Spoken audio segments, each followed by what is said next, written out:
male representatives to give us their reaction as to what they think's ahead. Darren Johnson is from the Green Party.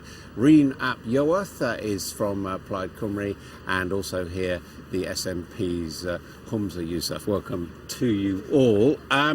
Long way from home to a certain extent for Nicola Sturgeon tonight, and a UK-wide audience where, of course, your battle is in Scotland. So what's the purpose of her coming here? What's she hoping to prove? Well, actually, from the last leaders' debate, Nicola didn't just speak to Scotland, and she did, of course, and the message was very powerful.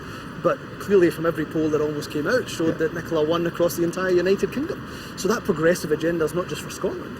If the SNP, along with friends in Plaid or friends in Greens, can form this progressive alliance, we can shake things up, not just in Scotland, but actually across the entire United Kingdom. Are you saying that if you're in the rest of the UK, not in Scotland, you should vote either Green or Plaid Cymru? I think these parties are fantastic options, of course, for the people of England and for the people of Wales to choose, because they're progressive parties.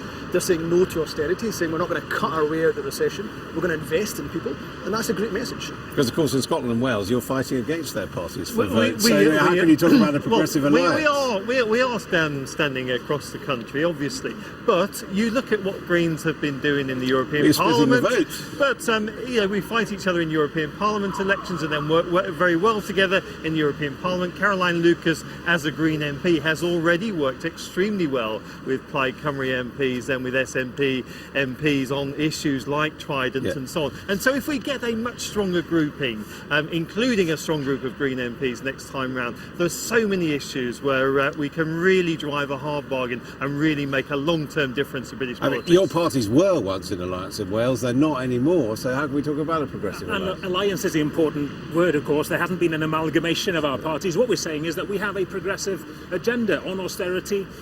We're offering Labour. Again, I'm sure Leanne Wood in the debate this evening will challenge Ed Miliband to say, come on, let's form a progressive alliance in order to be able to invest in people, and in order to say that austerity is not some sort of predetermined destiny for the UK. It doesn't have to be like that. We can choose another option, and that's what we're saying. Come on, let's work together. Does just the fact of being here help your parties? Oh, massively. I mean, we fought so hard to get included in these debates David in the Cameron first place. Help from David Cameron, but also help from 300,000 people who signed the petition to help get Greens represented here tonight. It is a massive opportunity. We did feel massively excluded in 2010. It did hit us hard not being part of it. And to have Natalie here being able to put forward the key messages around climate change, around protecting the NHS, around the alternatives to austerity is really important in terms of reaching out. You've had a lot of leaders' debates in Scotland, which we've seen here as well in England.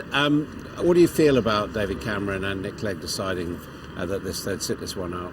Well, we know David Cameron never wanted to be in any debates whatsoever, but why we're so pleased to be part of this debate, alongside our friends here in Plaid and Greens in particular, is that if there is a cohort of anti-Tory MPs, there's more anti-Tory MPs in that place, then actually we can work together to lock David Cameron and the Conservatives out of So in that sense, David Cameron is right when he says vote SNP and you'll end up with Nicola Sturgeon and Ed Miliband working together. Well, we're certainly prepared to work with the Labour Party if they're anti-austerity, if they won't renew Trident, if the full powers that they promised during the referendum to Scotland come to Scotland. So certainly we're prepared to work with the Labour Party on a progressive agenda alongside, as I say, our friends in Plaid and our friends in Greens. And this is what it is. Yeah. If that's the arithmetic, if there's enough anti-Tory MPs, we can lock the Tories out of number 10 for good. Because so many people felt completely let down by the Lib Dems. Actually, last time round, and many people voted Lib Dems to try and get Tories out, and then ended up seeing Lib Dem MPs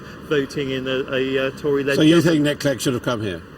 Well, I think it's ridiculous that neither Nick Clegg or David Cameron are part of this debate. But certainly our three parties are here, and we're going to put forward a strong challenge to the mainstream. And I know what I do in my elections. I'm not standing here. I'm an assembly member in Cardiff, but I know what I want to do is to talk to people. It seems bizarre somewhat, doesn't it, that a leader of a party or leaders of parties wouldn't want to put their positive cases for their parties. Makes you think they haven't got positive cases. Okay, just very quickly, there are going to be 5 questions tonight. If you could ask a question, what would it be? Of our leaders? Yeah. Oh, but I'd asked Ed Miliband if he's prepared to work with a progressive alliance to keep David Cameron out of politics. And I think I said the same thing a minute or so ago. I enjoyed the questions last time round, but I'd like to see a question on climate change tonight. Climate change. OK, well, we shall see what the BBC and David Dimbleby provide us with. This is the Sky News Tonight election debate special.